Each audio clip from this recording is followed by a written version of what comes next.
ஞானாம்பிகை உடனாய காலத்தினாதருடைய திருவருளினாலே இன்று நம்முடைய மங்கையர்க்கரசி மாதர் சங்கத்தில் தெய்வ சேக்கிழார் பெருமானுடைய குருபூஜை விழாவை நடத்தி கொண்டிருக்கிறோம்.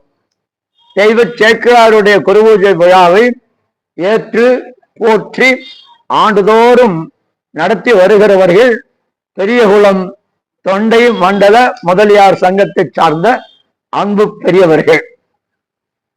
இந்த அருமையான சேக்கிழாருடைய குருபூஜை விழாவை ஆண்டுதோறும் ஏற்று போற்றி நடத்தி வருகின்ற தொண்டை மண்டல முதலியார் சமுதாயத்தை சார்ந்த அத்தனை பெருமக்களுக்கும் எல்லாம் வல்ல ஞானாம்பிகை உடனாய காலத்தினாதருடைய திருவருளும் சேக்கிழார் பெருமானுடைய குருவருளும் வாய்க்க பெற்று அவர்கள் அனைவரும் வளமாகவும் நலமாகவும் பல்லாண்டுகள் வாழ வேண்டும் என்று வாழ்த்தி நான் நிறைவு செய்கிறேன். அதை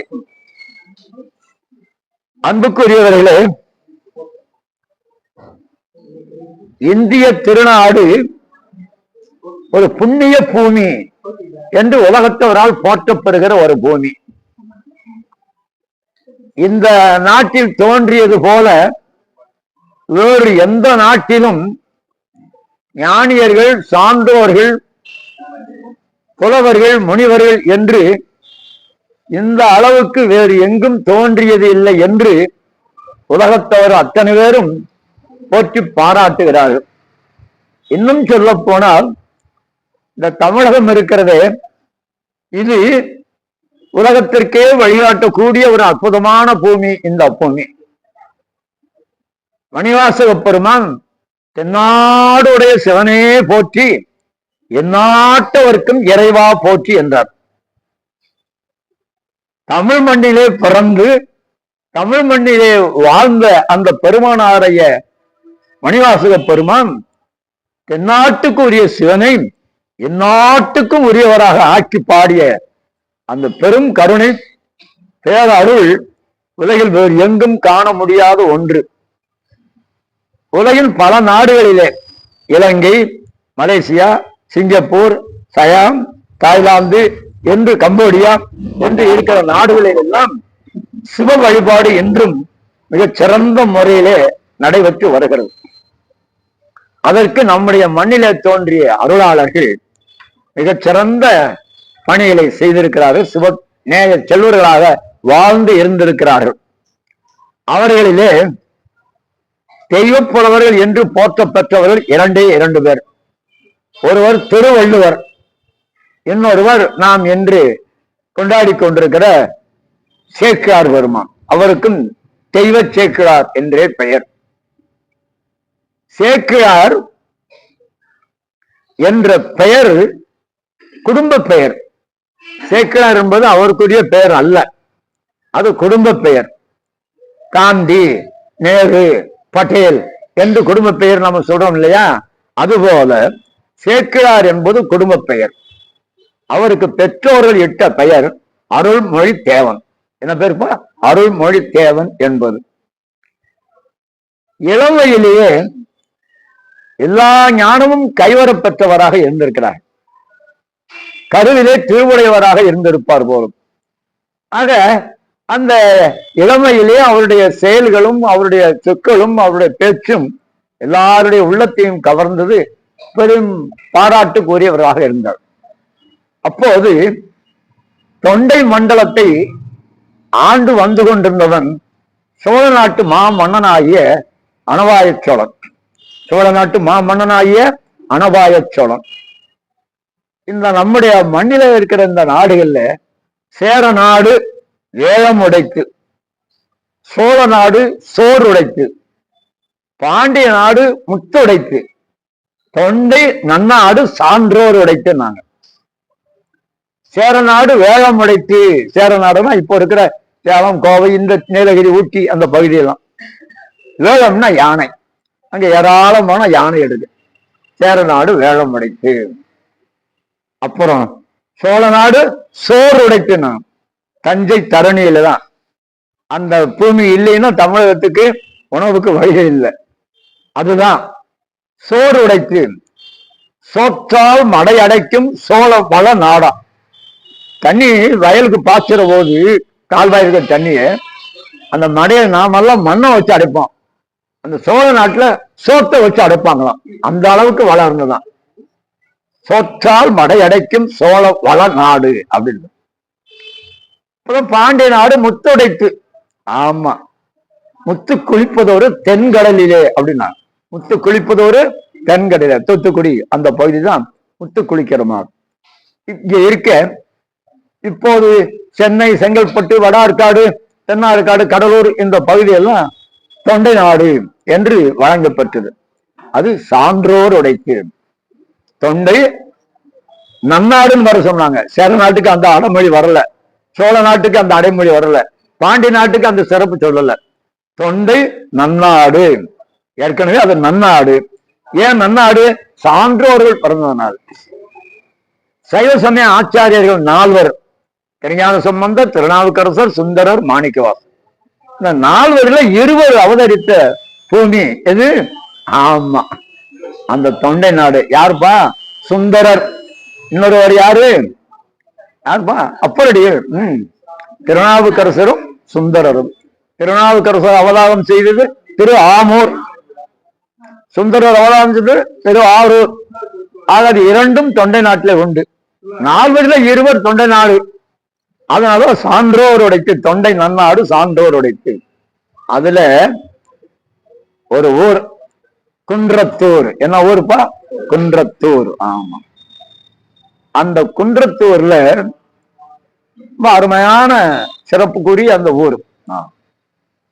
அந்த ஊர்ல சேக்கிழாருடைய அப்பா, அவரு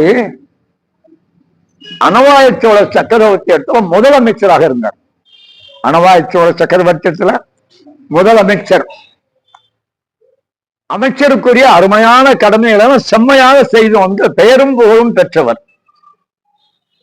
இப்படி இருக்கிற போது இந்த அனவாய சோழனுக்கு ஒரு நாள் ஒரு சந்தேகம் வந்தது. அந்த சந்தேகத்தை தீர்த்து கொள்ள வேண்டும் என்று அவையினரை பார்த்து ஒரு கேள்வி கேட்கிறார்.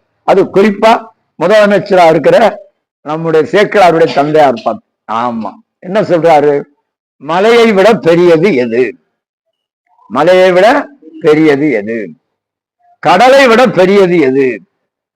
இந்த உலகத்தை விட பெரியது எது? 3 கேள்வி.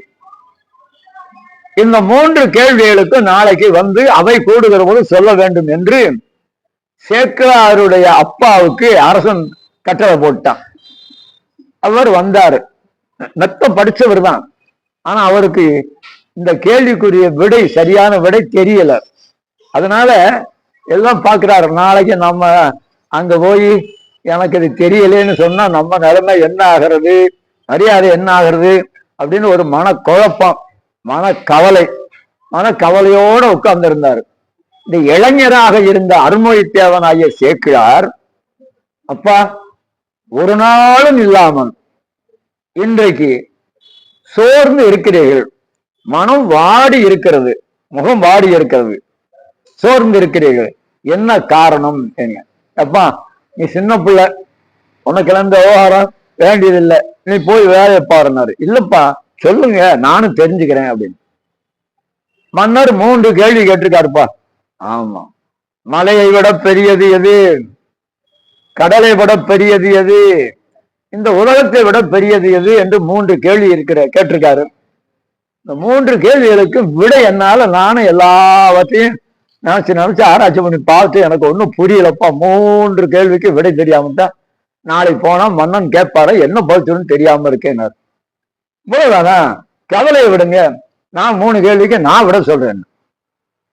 அப்பா சொன்ன மாத்திரத்திலே அந்த பிள்ளை சொன்னாரு, என்னப்பா விளையாட்டா இது? விளையாட்டாது, அரச காரியம், போய் வேலையை பாரு அப்படின்னு சொல்லி விட்டாரு. சேக்கிழார் அப்படியே உள்ள போய் 3 கேள்விக்கும் விடை எழுதி கொண்டு வந்து தந்தையார்த்த கொடுத்தார். அவராலேயே அவரை நம்ப முடியல. என்ன அதிசயம் இது? நம்ம பிள்ளை இளைஞனா இருக்கிறவன், அவருக்கு இதெல்லாம் தெரிய வராது, நமக்கே தெரியாது, அவனுக்கு எப்படி தெரியும் நான் நினைச்சிட்டு இருக்கிறான். இந்த 3 கேள்விகளுக்கும் அருமையான விடையை எழுதி கொண்டு வந்து கொடுத்து, மிகுந்த மகிழ்ச்சி. இப்படி ஒரு பிள்ளையை பெற்றோம். தந்தை மகற்காற்றும் நன்றி அவையட்டு முந்தி இருப்ப செயல் என்ற பொழுதில் பெரிது ஒக்கும் தன் மகனை சான்றோன் என கேட்டதாய். அப்படி அந்த பெற்றவர்களுக்கு அந்த பிள்ளைகள் பெருமை சேர்க்கணும். பெற்றவர்களுக்கு பிள்ளைகள் பெருமை சேர்க்கணும். நம்ம பிள்ளை நமக்கு எவ்வளவு பெரிய பெருமையை தந்திருக்கான் என்று அவர் ஓலை சுவடியில எழுதி தந்ததை அடுத்த நாள் அரச சபையில போய் அமர்ந்த போது, அமைச்சரே, நேற்று நான் கேட்ட வினாக்களுக்கு விடையை கண்டுபிடித்து விட்டீர்களா என்று சொன்னார். எழுந்து நின்று மிகுந்த பணிவோடு அவரிடத்தில் கொண்டு போய் அதை கொடுத்தார். படிச்சு பார்த்த அனபாய சோழன் வியந்து போனான், மெய் சிலிர்த்து போனான். 3 கேள்விகளுக்கும் திருக்குறளிலேயே இருந்து விடைகள். 3 கேள்விகளுக்கு விடை எங்க, வினாக்களுக்கும் எங்க இருந்து விடை? ஆமா, மலையை விட பெரியது எது? நிலையில் தெரியாது அடங்கியான் தோற்றம் மலையினும் மான பெரிது. கடலை விட பெரியது எது? பயன் தூக்கார் செய்த உதவி நயன் தூக்கின் நன்மை கடலில் பெரிது. இந்த உலகத்தை விட பெரியது எது? காலத்தினால் செய்த நன்றி சிறிது எனினும் ஞானத்தின் மான பெரிது. என்னன்னு புரியான்னு பாருங்க. மலையை விட பெரியது எது? நிலையில் தெரியாது அடங்கியான் தோற்றம். அவரவர்கள் நிலையிலே இருக்கணும். ஆட்டம் போடக்கூடாது. ஆணவம், மமதை, பம்பு, தன்னுடைய நிலையில இருந்து தெரியாது இருக்கணும், மாறாது. அவரவர்களுக்கு உரியது எதுவோ அதை செய்து அதில் சிறப்பு பெற்று இருக்க வேண்டும். தவிர அந்த இருந்து மாறுபட்டு விடக்கூடாது. நிலையில் தெரியாத அடங்கியான் தோற்றம், அதை எண்ணி பார்க்கிற ஒரு மலையை விட மேலானது, மலையை விட மான பெரிது, மிக பெரிது. சரி, கடலை விட பெரியது பயன் தூக்கார் செய்த உதவி நன்மை கடலில் பெரிது. ஆமாப்பா, உலகியல்ல என்ன நடக்குது இப்போ? நான் நமசிவாயத்துக்கு இன்னைக்கு 100 ரூபா கொடுத்தா நாளைக்கு அவரை 200 ரூபா கொடுப்பாரு எனக்கு. அதானே, 50 கொடுத்தா 100 கொடுப்பாரு, 100 கொடுத்தா 200 கொடுப்பாரு, 1000 கொடுத்தா 200 கிடைக்கும், 2000 கிடைக்கும். ஒன்றை கொடுத்து மற்றொன்றை பெறுவது பயன் கருதித்தான். செய்முறையில எப்படி வந்தது? செய்முறையில நான் பாருங்க, அவன் வீட்டுல போய் நான் 1001 ரூபா செய்முறை வச்சுட்டு வந்தேன், எனக்கு 101 ரூபா வச்சிருக்கா. எப்படி? நான் 1001 வச்சுட்டு வந்தேன், எனக்கு 101 ரூபா வச்சிருக்கான். 501 வச்சா 51 வந்துருச்சு. அது ஒரு நாள் ரொம்ப பெரிய வேடிக்கை நடந்தது. அப்பெல்லாம் இளமையில அந்த பக்கம் குளிக்கிறதுக்கு கிணத்துல போய் நீச்சல் எடுத்து குளிக்கிறது போய் அங்கே போறோம் காலை நேரத்துல. அப்போ பக்கத்து ஊர்ல இருந்து கள்ளிப்பட்டியில ஒலிபெருக்கில சத்தம் கேட்குது. இப்போ காரியங்கள்லாம் நடந்துட்டு இருக்கு, முடிய போகுது. காரியங்கள்லாம் நடந்துட்டு இருக்கு, முடிய போகுது.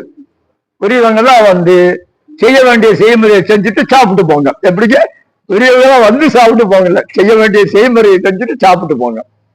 இப்படி ரொம்ப நேரம் சொல்லிட்டு இருந்தாரு. நான் ஒரு 1/2 மணி நேரம் 3/4 மணி நேரம் ஆயிடுச்சு, எல்லாம் முடிச்சுட்டு கிளம்புறவர் சொல்றாரு, இன்னும் பல பேர் வரல,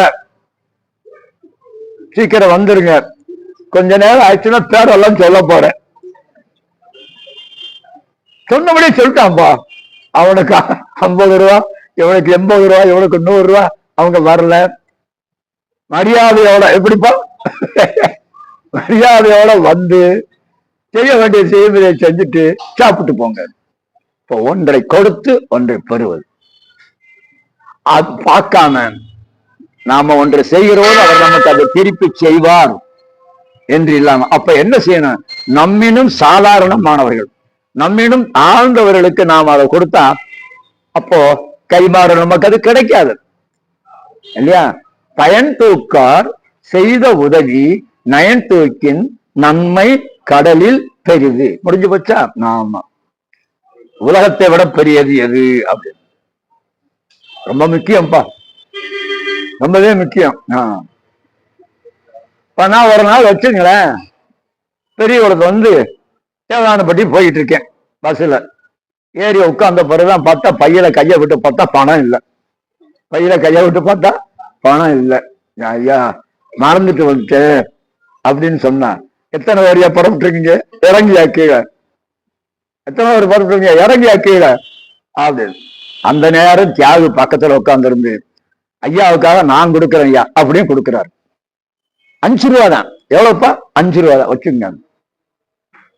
காலத்தினால் செய்த நன்றி தக்க நேரம் நம்ம மான மரியாதையெல்லாம் காப்பாற்றிருக்கு. காலத்தினால் செய்த நன்றி சிறிது எனினும் ஞானத்தின் மான பெரிது, இந்த உலகத்தை விட பெரியது. இப்போ 3 வினாக்களுக்கும் திருக்குறளிலேயே இருந்து மதியன்பத்தோடு சொன்ன அந்த விடையை படித்து இப்படி ஒரு அற்புதமான விடையை நீங்க எழுதி தந்துட்டீங்க. நீங்கள் தான் மிகச்சிறந்த புலமையாளர், முதல் அமைச்சர் என்பதற்குரிய மிகுந்த தகுதி உடையவர். உடனே இவர் சொன்னார், அரசே இதை நான் கண்டுபிடித்த விடை அல்ல, என்னுடைய மகன் கண்டுபிடித்தது. என்ன, உன்னுடைய மகனா? இளம்பிள்ளையாச்சே. ஆமா, அவன்தான் நான் வருந்தி வாடி இருப்பதை கண்டு திருக்குறளிலேயே இந்த விடைகளை எழுதி தந்திருக்கிறான். கூப்பிடியாவல. உடனே இங்க இருந்து பரிவாரங்களோட போகுது. போய் சேக்கிரார் இளைஞரை கூட்டிட்டு வந்து, அப்பாவுக்கு வயசாகி போச்சு, இன்றிலிருந்து நீதான் முதலமைச்சர். எப்படி?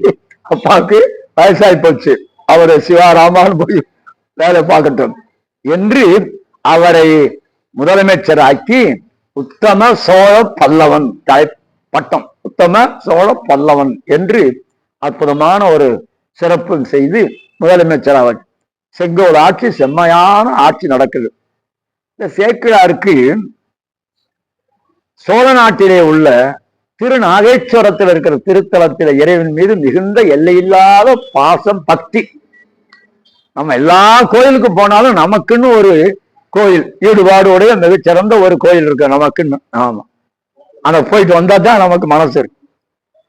அதான் நமக்கு பல பேருக்கு குலதெய்வம், அது எத்தனை கோயில போய் வந்தாலும் குலதெய்வம். ஆமா, வைணவர்களாக இருந்தா கோயில்னா எங்க? திருவரங்கம், திருப்பதி எல்லாம் கிடையாது. அதெல்லாம் இப்போ வைணவர்களாக இருந்தா எங்க கோயில்? திருவரங்கம். சைவர்களா இருந்தா எதுப்பா? சைவர்களாக இருந்தா எது? திருக்கோயில். சைவ குடும்பத்தோடு நாங்க கிளம்புறது, ஐயா எங்க புறப்பட்டீங்க?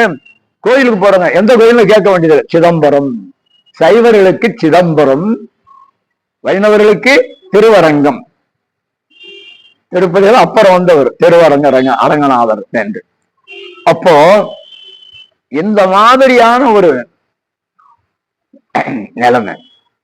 இப்போ அவர் எல்லா எல்லையில்லாத நிலையில இருந்து சிறப்பா ஆட்சி செய்து கொண்டிருக்கிற காலத்தில் சேக்கிழார் அவருக்கு உத்தம சோழ பல்லவன் என்ற பட்டத்தோடு இருந்து ஆட்சி பண்ணி கொண்டிருக்கிற காலத்துல இந்த மன்னனாகிய அனபாய சக்கரவர்த்தி இருக்கானே, அவன் சிவகதைகள் கேட்காம அவகதைகளை கேட்டுட்டு இருந்தான்.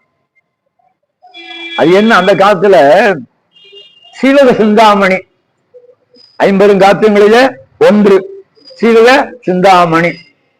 சீவகனுக்கு 9 திருமணம். எத்தனை திருமணம்? ஆமா, போற அதைத்தான் சொல்லுது அது, சீவக சிந்தாமணி அப்படின்னு. அதை படிச்சு அதை சொல்ல கேட்டு வியந்து மகிழ்ந்து கொண்டுட்டே இருந்தான். இது சேக்கிழாருக்கு மிகுந்த மன வருத்தமாக இருந்தது. என்ன ஐயா அது? ஒரு சைவனா பிறந்து சமண சமய காப்பியமாக இருக்கிற சீவக சிந்தாமணி, அதுவும் அது ஒரு காதல் காப்பியம். ஆமா, இலக்கியம், கல்யாணத்தை பத்தியே பேசுற இலக்கியம். அதை பார்த்துட்டு இருக்கிறானே அப்படின்னு நினைச்சாரு. சொல்லலாமா வேண்டாமா, சொல்லலாமா வேண்டாமான்னு. ஒரு அமைச்சருக்குரிய கடமை. அரசன் மாறுபாடாக நடக்கிற போது, தவறு செய்கிற போது கொஞ்சமும் அஞ்சாமல் தயங்காமல், கொஞ்சமும் அஞ்சாமல் தயங்காமல் எடுத்துக்காட்டி இடித்து கூற வேண்டும். எடுத்துக்காட்டி இடித்து கூறி அவர்களை தீர்க்க வேண்டும். இதை உணர்ந்த அருண்மொழி தேவராகி அந்த பெருமகனார், அரசே கரும்பு இருக்க இரும்பை போய் கடிப்பாங்களா யாராவது? கரும்பு இருக்க இரும்பை கடிக்கலாமா? விளக்கு இருக்க வெளிச்சத்துக்காக மின்மணி பூச்சியை தேடுவீங்களா? என்னையா சொல்றீங்க? அருமையான பெருமைக்குரிய, நாம் வாழ்வில் நினைந்து நினைந்து போற்றுவதற்குரிய சுபகதைகள் நம்மிடத்துல ஏராளமாக இருக்க, அதை விட்டு விட்டு சிவவிருந்தாமணி அவகதையை கேட்டுக் கொண்டிருக்கிறீர்கள். அப்படியா? சிவகதைகளா? அதை கொஞ்சம் சொல்லுங்களேன் அப்படின்னு. சில செய்தி, சில கதைகளை சுருக்கமாக அனவாய சோழனுக்கு அருமை தவிர சேக்கிழார் பெருமான் சொன்னார். கேட்ட உடனே வியந்து நெய் சிலிர்த்து போய் கண்ணீர் அருமையாக பாய்தான் அவனுக்கு. உடனே இப்ப சேக்கிழார் பெருமானை அவன் வணங்கினான். வணங்கி, நீங்கள் இதை ஒரு சிறந்த காப்பியமாக பாடி இந்த உலகத்திற்கு தர வேணும். ஏன் நான் அரசன், நான் மட்டும் அதை கேட்டு கேட்டு மறந்துக்கிறேன். யான் பெற்ற இன்பம் பெருக இவ்வையகம், யான் பெற்ற இன்பம் பெருக இவ்வையகம். ஒரு நல்லது கிடைக்குதுன்னு சொன்னா நாம மட்டும் அனுபவிக்கணும்னு நினைக்க கூடாதான். வள்ளல் பெருமான் சொன்னார், பாதி இரவில் எழுந்து அருளி பாதி ஏனை எழுப்பி அருட்சோதி அளித்து என் ஊடகத்தே புகுந்து கலந்து நின்றாய். யான் பெற்ற நெடும்பேற்றை ஓதி முடியாது. நான் பெற்ற இந்த நெடும்பேற்றை அவர் தூக்கத்துல கனவுல எழுப்பி சொன்னாராம், அருள் காட்சி கொடுத்தாராம் பெருமான். நான் பெற்ற நெடும்பேற்றை ஓதி முடியாது என்போல் இவ்வுலகம் பெறுதல் வேண்டுவன். என்ன போல இந்த உலகத்தில் அத்தனை பேரும் அந்த கண்டு வகை வேண்டும். அதுதானே ஞானியர்கள் சார்ந்தவர்கள். ஆகவே அனவாய சோழன் உடனே என்ன பண்ணா, இதை ஒரு காவியமாக பாடி இந்த உலகத்துக்கு தாருங்கள் அப்படின்னு சொன்ன. காவியமாக பாடி இந்த உலகத்திற்கு தாருங்கள் அப்படின்னு. அரசே, அந்த பணிகளை, இந்த பணியை இங்கு இருந்து செய்ய முடியாது. உண்மைதான். எங்கு இருந்து செய்யலாம் என்று நினைக்கிறீர்கள்? தில்லை சிற்றம்பலமாகிய சிதம்பரத்திலே இருந்து இதை செய்ய விரும்புகிறேன்.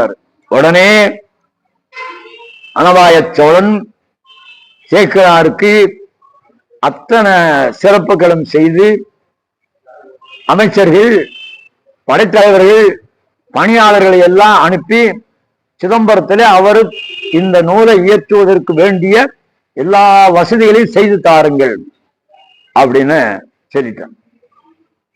சேக்கிழார் பெருமான் தில்லை சிற்றம்பலம் பொன்னம்பலத்துக்கு அந்த அடியிலே அமர்ந்து இந்த நூலை அடியவருடைய வரலாற்றை பாடுறார்.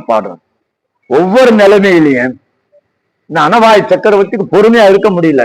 ஆள் அனுப்பி எவ்வளவு தூரம் வந்திருக்கு, எவ்வளவு செய்திருக்கிறாரு, இன்னும் எவ்வளவு பாக்கி இருக்கு, இன்னும் எவ்வளவு காலம் ஆகும் அப்படின்னு ஒவ்வொரு தடவையும் சேக்கிழார் இதோ அதோ அதோ அப்படின்னு சொல்லி எல்லாம் பண்ணி ஒரு நாளில் காவியம் எழுதி முடிஞ்சது, பாடி முடிஞ்சது என்று தெரிந்தவுடனே பரிவாரங்களோடு வந்து சேக்கிழார் பெருமானுக்கு எல்லா சிறப்புகளும் செய்து அவர் இயற்றி அருளிய அந்த புராணம், அதுக்கு என்ன பேரு வச்சார் தெரியுமா? திரு தொண்டர் புராணம். பெரிய புராணம் இல்ல, பின்னால வந்தவங்க தான் பெரிய புராணம்னு அதுக்கு பேரு வச்சாங்க.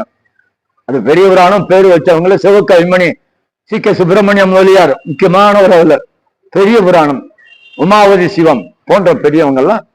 அவர் சேக்கிழார் சொன்னது திரு தொண்டர் புராணம். உடனே என்ன பண்ணாங்க அப்படின்னு சொன்னா, யானையோட, பட்டத்து யானையோட போய் அவர் இயற்றிய அந்த திருத்தொண்டர் புராணத்தை வெண்பட்டினாலே சுற்றி யானையினுடைய மத்தகத்தில் வைத்து, யானைக்கு பின்னே அனவாய சோழன் அமர்ந்து இரு கைகளினாலும் கவரி வீசுகிறான். யாருக்கு? சேக்கிழார் பெருமானுக்கு. யாருக்குப்பா கிடைக்குமா? மன்னனே கவரி வீச நகர்வலம் வந்தது. வந்த பிறகு அனவாய சோழன் கேட்டான், சேக்கிழார் பெருமானே, இந்த புராணத்தை விரித்து உரை செய்ய வேண்டும். எல்லாருக்கும் படிச்சு புரிஞ்சுக்க முடியாது இல்லையா, வரலாற்றை உரை செய்ய வேண்டும். உடனே அவர் சொன்னாரு, அப்படியாதான் தில்லை பதியிலே தங்கி இருந்து நான் இதை செய்ய வேண்டும்.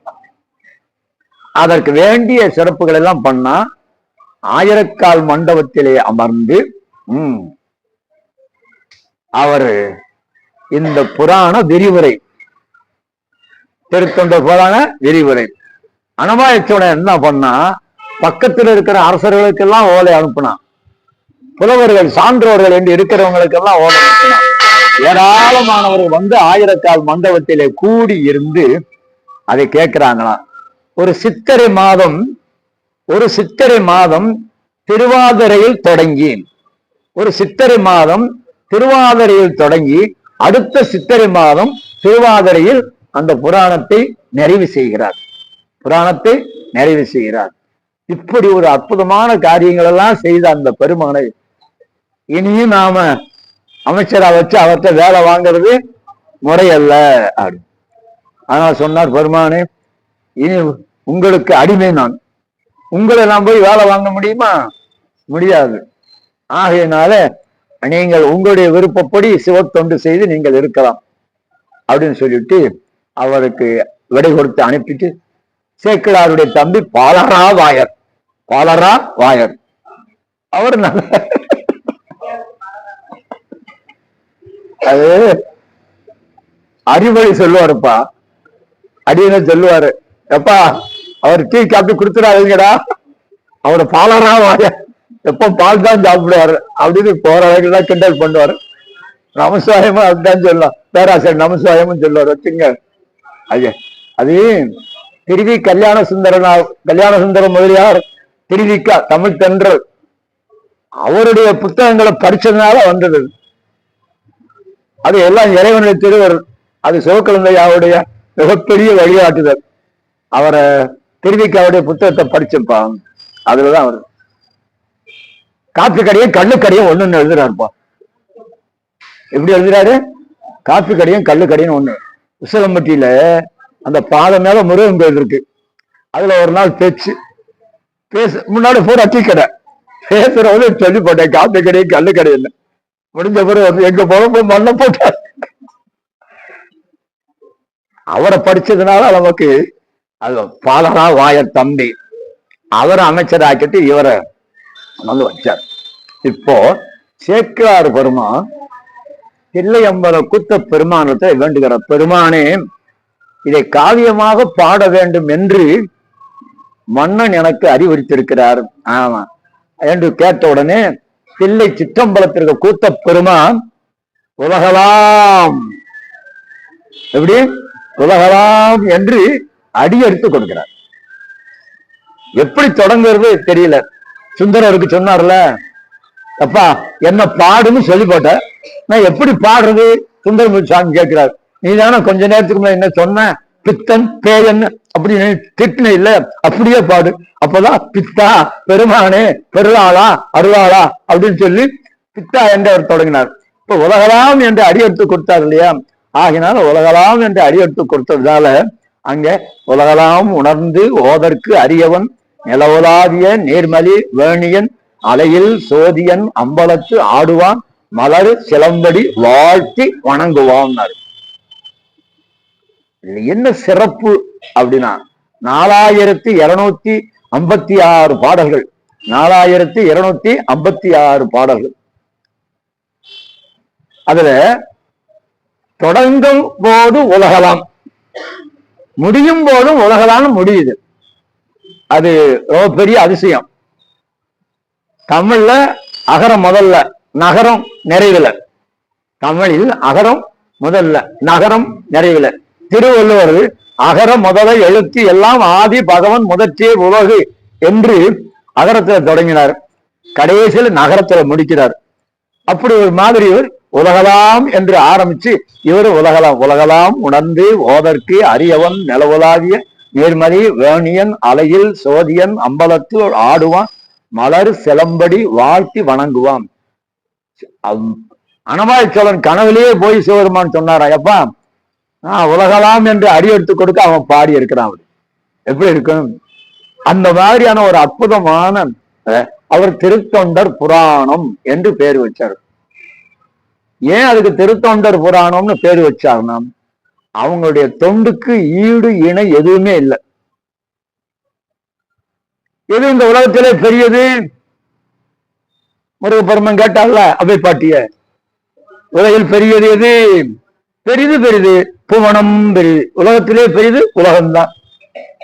புவனமோ நான்முகன் படைப்பு, பிரம்மா படைச்சது. அப்ப பிரம்மா தான் பெரியவனும். அந்த நான்முகனும் கரிய மால் உந்தியில் வந்தோன், தொப்புள் கோமத்திலிருந்து வந்தவன் திருமாலுடைய தொப்புள் கோமத்துல. அப்ப திருமால் தான் பெரியவரும். அவர் என்ன பண்றார்? அலைகடல் தீண்டோர், பார்க்கடல் அவர் பள்ளி கொண்டிருக்கிறார். அப்ப பார்க்கடல் தான் பெரியதா? பார்க்கடல் குறுமுனி அங்கையில் அடக்கம், கடலையே அள்ளி குடிச்சிட்டாரு. யார்? ஒரு அகத்தியர். இப்ப அவர் தான் பெரியவரா?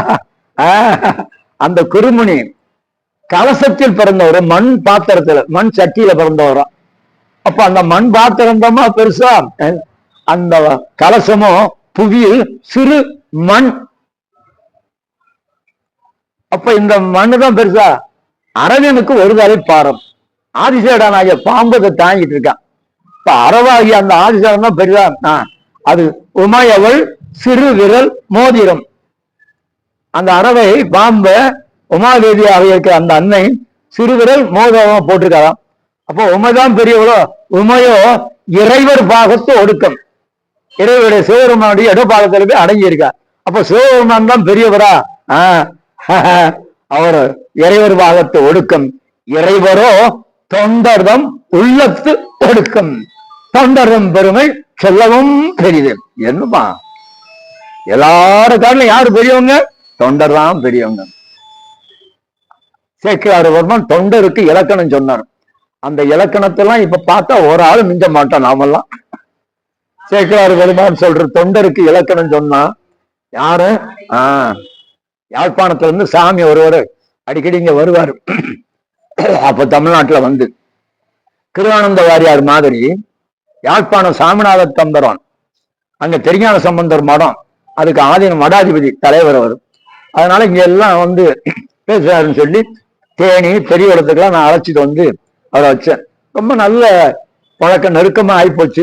ரொம்ப காலம் இந்த பகுதியில வந்து அவர் என்ன பண்ணாரு, ஒரு நாள் யாழ்ப்பாணம் நல்லூர்ல திருஞான சம்பந்தர் ஆதீனத்துல திருமுறை திருவிழா, அதுல உங்களுக்கு ஒரு பட்டம் வழங்க போறேன் எனக்கு.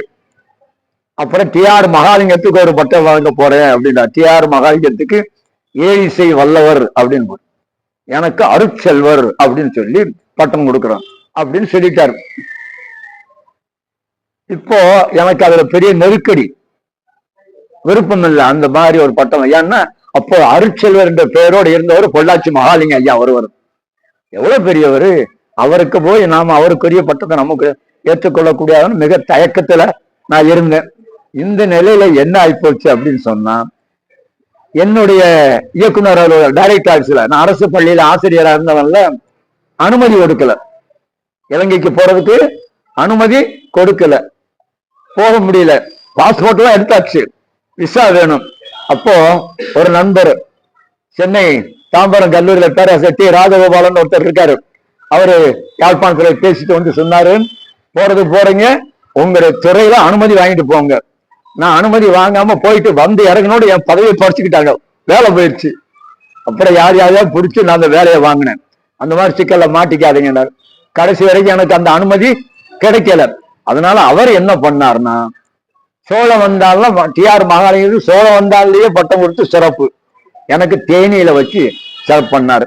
இப்போ நான் என்ன சொன்னேன், சாமி தங்கி இருக்கிற இடத்துக்கு போய் அவர் தங்க வச்சு, எனக்கு அருட்செல்வர் என்கிற அந்த பட்டத்தை நான் விரும்பல, அதை நான் ஏற்றுக்கொள்ள எனக்கு விருப்பம் இல்லை அப்படின்னு சொன்னேன். என்னையா ஏன் இதுக்கெல்லாம் இவ்வளவு தேக்கம்? இல்லை, அவர் ஒருவர் தான் அதுக்கு உரியவர், எனக்கு வேண்டாம். ரொம்பவே 2 பேரும் பேசணும், வாதம் பண்ணாரு. இப்ப என்னதான் பண்றீங்க?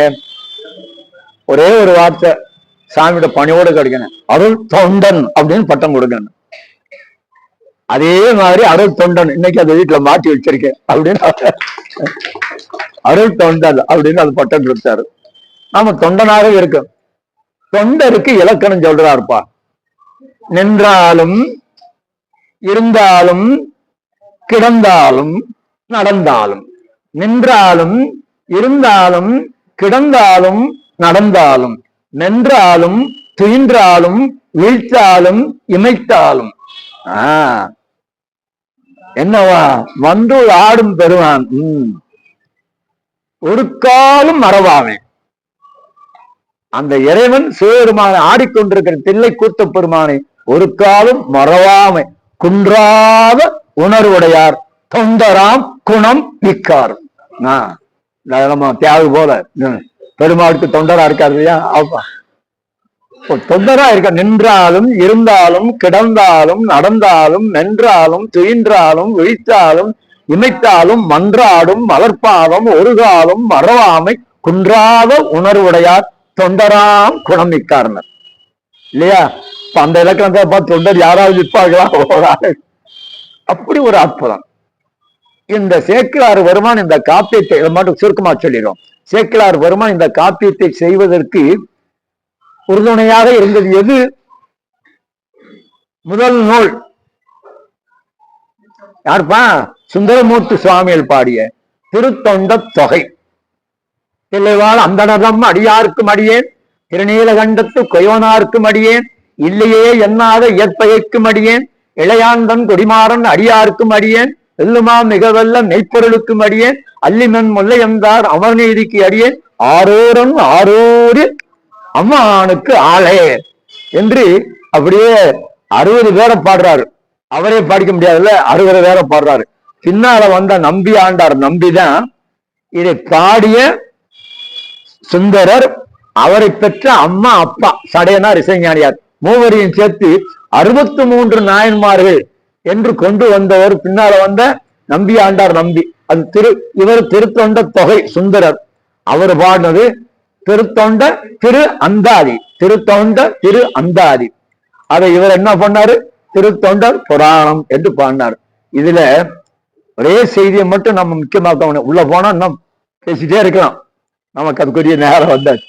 ஒண்ணு என்ன அப்படின்னா, அத்தனை சமுதாயத்தை சார்ந்தவரும் பிறப்பு ஒக்கும் எல்லா உயிர்க்கும். எல்லா உயிர்க்கும் என்ன ஒக்கும்? பிறப்பு. பிறப்பு எல்லாருக்கும் ஒண்ணுதானே. நான் உயர்ந்த ஜாதிக்காரன், எங்க அம்மா வயிற்றுல 15 மாசம் இருந்துட்டு வந்திருக்கேன்.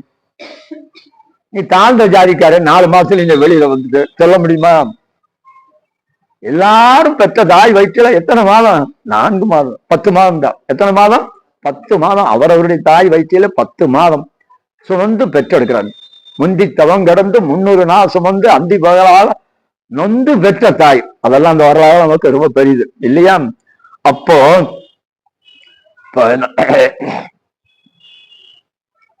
ஆகவே நம்ம என்ன சொல்ல வந்து மறந்து போச்சு பாருங்க. என்னப்பா?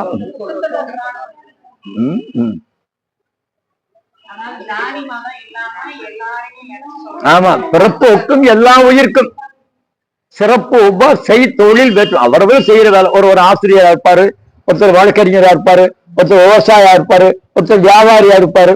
அதுதான் ஒவ்வொருத்தருக்கும் ஒவ்வொரு வேலை. செய்கிற தொழில் தான் வேறையே தவிர பிறப்பு எல்லாருக்கும் ஒன்று என்ற அடிப்படையில் செய்யப்பட்டதுதான் சேக்கிழார் பெருமானுடைய இந்த திருத்தொண்டர் புராணமாகிய பெரிய புராணம். அது எப்படிப்பா?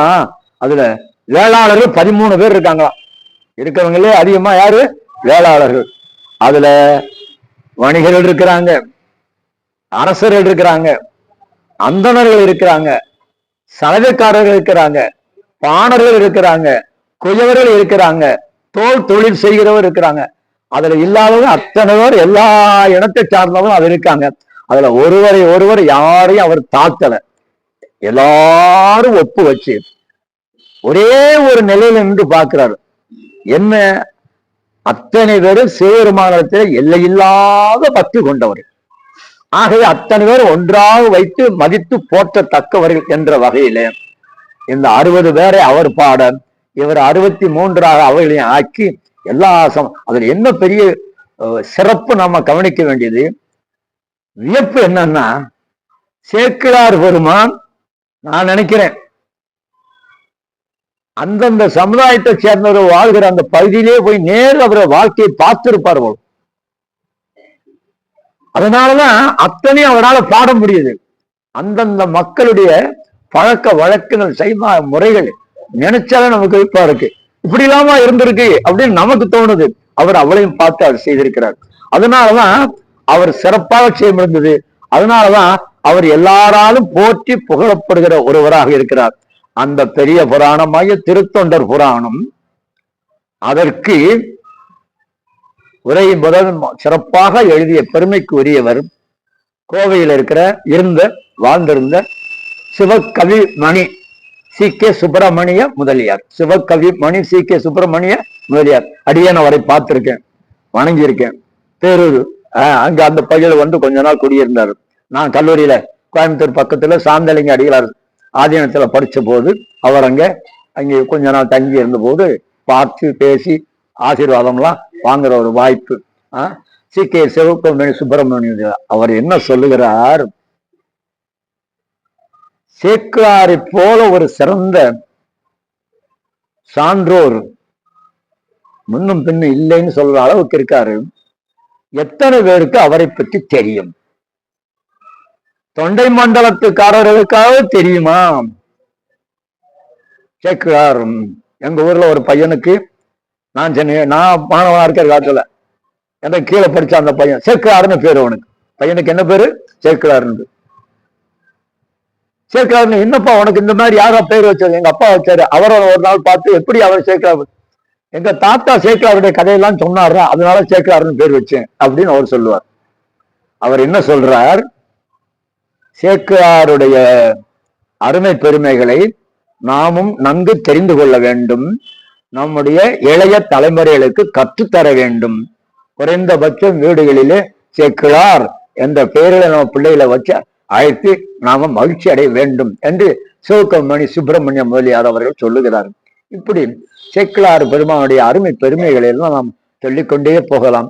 அத்தனைக்கும் சிறப்புக்கு உரியவராக இருக்கிற அந்த சேக்கிழார் பெருமானுடைய குருபூஜை விழாவை ஆண்டுதோறும் ஏற்று போற்றி நம்முடைய சங்கத்திலே சிறப்பாக நடத்தி வருகிறவர்கள் பெரிய குளம் தொண்டை மண்டல முதலியார் சமுதாயத்தை சார்ந்த பெரியவர்கள். அவர்கள் அத்தனை பேரும் எல்லாம் வல்ல ஞானாந்தியுடன் ஆகிய காலத்தினாளருடைய திருவருளினாலும் சேக்கிழார் பெருமானுடைய குருவருளினாலும் வளமும் நலமும் பெற்று பல்லாண்டுகள் வாழ்க வாழ்க வாழ்க என வாழ்த்தி நிறைவு செய்கிறேன். நன்றியும் வணக்கம்.